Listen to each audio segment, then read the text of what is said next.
The Galactic Council had warned every species about the planet Velros 9. Ancient recordings showed the destruction of 17 different civilizations. Each one had sent explorers to the small green world. Each one had watched those explorers return as hollow shells. Their minds were empty. Their eyes saw nothing. They spoke in languages that had never existed. Within months of their return, entire empires had fallen into chaos and madness. At the center of Velros 9 stood something that defied all scientific understanding. It was a tree, but calling it simply a tree was like calling a supernova simply a spark. This organism had grown for over 9 billion years. Its roots stretched deep into the planet's core. Its branches reached into the upper atmosphere. The trunk measured over 40 kilometers in diameter. And somewhere within its ancient bark lived a consciousness older than most stars. The tree whispered.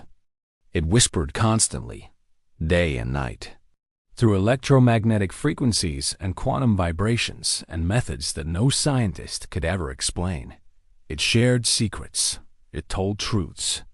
It revealed the hidden nature of reality itself. And every species that had ever listened had been destroyed by that knowledge. Commander Sarah Chun stood on the bridge of the human research vessel Persistent Curiosity. She stared at the holographic image of Velros 9 rotating slowly before her. Her crew of 47 watched her carefully. They all knew the mission parameters. They all understood the risks. The United Earth government had spent 3 years studying every piece of data about the ancient tree. They had analyzed the psychological breakdowns of alien survivors. They had mapped the frequencies of the whispers captured by distant probes. And then they had done something that no other species had ever considered. They had asked for volunteers. Dr. Marcus Webb stepped forward. He was the ship's chief psychologist. His gray beard was neatly trimmed. His eyes held the calm patience of a man who had spent 40 years studying the human mind. He had written papers on trauma. He had treated soldiers and refugees and survivors of every disaster imaginable. He understood better than anyone how the human brain processed impossible information. The Velthari believed they were prepared, Marcus said softly. They created mental shields. They trained their monks for decades, but they approached the tree seeking enlightenment. They wanted to understand its secrets. Sarah nodded slowly. And the Korath, they sent their warriors. They thought strength of will could overcome anything. They marched to that tree ready to conquer its influence through sheer determination. Both approaches failed. Both approaches failed because they misunderstood what they were facing. Marcus pulled up a display showing brain scans from recovered alien survivors. The whispers don't attack the mind directly. They simply tell the truth, the complete truth, about reality, about existence, about what lies beyond the boundaries of normal perception. Lieutenant Jackson raised his hand from the tactical station. He was young, barely 26 years old, but he had already survived 3 impossible missions. He had the kind of stubborn determination that defined humanity's place in the galaxy. So, the knowledge itself is the weapon, Jackson said. Like looking directly into a sun. The light doesn't try to blind you. It just exists. And your eyes aren't built to handle it. Marcus smiled. Exactly. Every species before us tried to protect themselves from the tree. They built walls. They created filters. They attempted to limit what they could hear. He paused. We're going to try something different. Sarah stepped down from the command platform. She walked slowly around the bridge, looking at each crew member in turn. These were her people. Scientists and soldiers and explorers who had volunteered for a mission that previous civilizations had considered pure suicide. The human brain is unique, she said. We evolved on a planet filled with contradictions. We developed the ability to hold 2 opposing ideas simultaneously and still function. We created religion and science side by side. We fell in love while knowing that love would end. We built civilizations while understanding that everything we created would eventually crumble to dust. She stopped at the main viewport. The stars stretched infinitely in every direction. Other species see the universe as something to be understood completely. They need answers. They need certainty. Their minds are brilliant but rigid. When the tree whispers its truths about reality, those minds shatter because they cannot accept contradictions. They cannot embrace mystery. Dr. Webb nodded. Humans are different. We thrive on uncertainty. We tell stories about things we cannot explain. We create meaning in chaos. We look at the void, and instead of breaking, we make art about it. The ship dropped out of hyperspace 3 days later. Valorous 9 hung in the darkness like an emerald gem suspended against black velvet. Even from orbit, the tree was visible. Its canopy covered nearly a quarter of the planet's surface. Massive branches reached upward like frozen lightning bolts carved from wood. And the whispers began immediately. They came through the hull, through the communication systems, through the electrical wiring. They bypassed every shield and filter the crew had prepared. The voices were ancient. They spoke in frequencies that translated directly into thoughts. They shared images and concepts and terrible, wonderful truths. 3 crew members collapsed within the first hour. They were carried to the medical bay. Their eyes were open but unseeing. They murmured words in languages that predated human civilization. Dr. Webb worked frantically to stabilize them, but even as he worked, he realized something remarkable. They weren't completely gone. The Velthari survivors had fallen silent within minutes. Their minds had simply stopped. But these human crew members were still fighting. Their neural activity showed incredible resistance. Their brains were actively processing the impossible information, compartmentalizing it, storing it in ways that allowed continued function. They're adapting, Webb whispered into his recorder. Their minds are creating new pathways, new methods of understanding. They're not trying to comprehend everything at once. They're accepting partial knowledge. They're comfortable with incomplete answers. Sarah led the landing team personally. 12 humans in environmental suits descended toward the base of the ancient tree. The whispers grew louder with every kilometer. They spoke of the universe before time existed. They described dimensions folded into spaces smaller than atoms. They revealed the true nature of consciousness itself.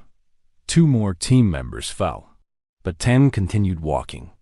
They reached the trunk as the sun set over the alien horizon. The bark stretched above them like a wall reaching to heaven. Strange symbols were carved into the surface. Languages from civilizations that had flourished and died across millions of years. Warnings and prayers and desperate final messages from species that had listened too long. The tree knew they were there. A new voice emerged from the whispers. It was singular, focused, ancient beyond measure. It spoke directly into Sarah's mind with curiosity that felt almost childlike. "You are different," the voice said. "You hear but do not break. You know but do not surrender." "How?" Sarah smiled despite the tears streaming down her face. The knowledge flooding her mind was overwhelming. She saw the birth of galaxies. She understood the mathematics of existence itself. She witnessed truths that made everything she believed seem like children's drawings compared to master paintings. But she did not break. "We are human," she said aloud. "We learned long ago that understanding everything is less important than choosing what matters." The tree considered this. Others sought complete truth. They demanded total knowledge. When they received it, they could not bear the weight. "We don't need complete truth." Jackson stepped forward. Blood dripped from his nose. His hands shook, but his voice remained steady. "We just need enough truth to take the next step. Enough knowledge to build the next ship. Enough understanding to love the people beside us. You accept ignorance willingly?" "We accept that some questions don't need answers." Dr. Webb approached the trunk. He placed his bare hand against the ancient bark. "We look at the stars and feel wonder instead of fear. We face death and still choose to live fully. We know that everything ends, and we create beauty anyway. Silence fell across the planet. The whispers stopped for the first time in 9 billion years. When they resumed, they were different, softer, less overwhelming. The tree was filtering itself. It was adjusting its communication to match the strained, resilient minds of these impossible creatures. "You do not seek to conquer me," the voice said finally. "You do not wish to steal my secrets or harness my power. What do you want?" Sarah looked up at the branches stretching into the darkening sky. She thought about all the civilizations that had failed here, all the species that had shattered themselves against the rocks of complete knowledge. And she thought about humanity, about their messy, contradictory, beautiful species that had somehow stumbled their way into the stars. "We want to talk," she said simply. "We want to learn what you're willing to share. We want to understand what we can handle. And we want to accept that some of your knowledge will always be beyond us. That is new. That is human." The tree considered for a long moment. Its consciousness rippled through the quantum foam of reality.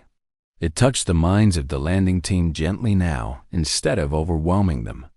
It felt their strange architecture, their comfortable relationship with mystery, their stubborn refusal to break even when faced with impossible truth. "I've been alone for so very long," the ancient voice said. "Every visitor either fled or fell. None could simply exist alongside the truths I carry. We're good at existing alongside uncomfortable truths," Jackson replied. "We do it every day." Over the following months, the crew of the Persistent Curiosity established permanent contact with the ancient tree.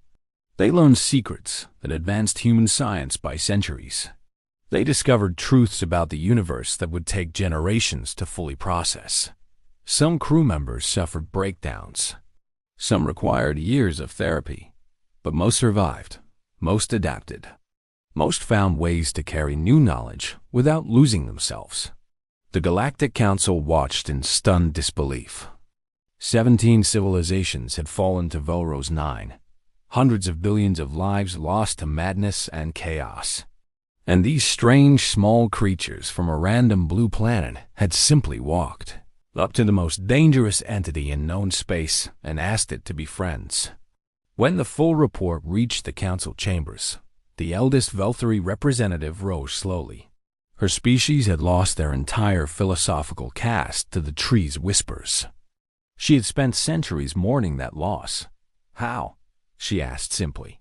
"How did they survive what destroyed our greatest minds?" The human ambassador smiled. He was an older man with kind eyes and laugh lines around his mouth. "We're not very smart," he admitted. "We don't need to understand everything. We just need to understand enough. And we're comfortable living with questions that have no answers." The Velthari stared at him. "That sounds like weakness." "Maybe it is.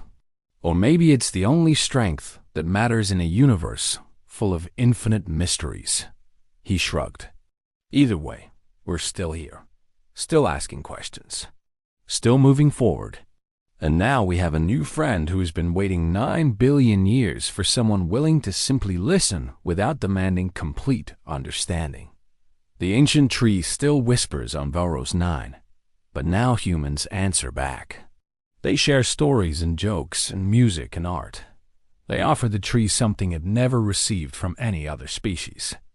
They offer acceptance without the burden of total comprehension. And in that acceptance, both humans and the ancient consciousness discovered something beautiful. Knowledge does not require complete understanding. Truth does not demand full comprehension. And sometimes the wisest response to infinite mystery is simply to smile and say thank you for sharing, even if we can never fully grasp what you have given us. That is how humanity survived what broke galaxies. That is why they alone could stand before impossible truth and remain standing. They never claimed to be the smartest species in the galaxy. They simply learned long ago that being comfortable with not knowing is sometimes more powerful than any amount of certain knowledge could ever be. The universe whispered its darkest secrets, and humanity listened. And they remained human anyway.